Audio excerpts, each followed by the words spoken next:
Good morning. My name is Shrika. Today I'm going to sing a Shiva bhajan. Shankara Sada Shiva Chandrasekhara. Shankara Sada Shiva Chandrasekhara. Chandrasekhara Gauri Shankara.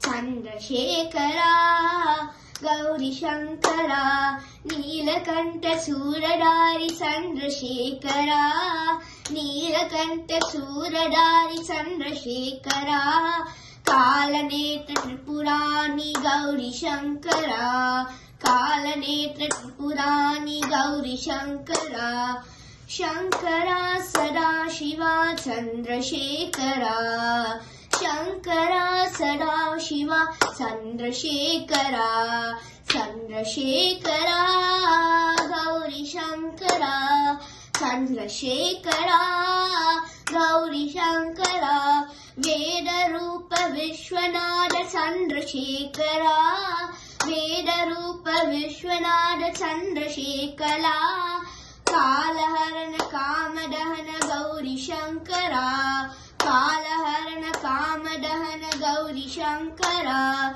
Shankara Sada Shiva Chandrasekhara Shankara Sada Shiva Chandrasekhara Chandrasekhara Gauri Shankara Chandrasekhara Gauri Shankara Gauri Shankara.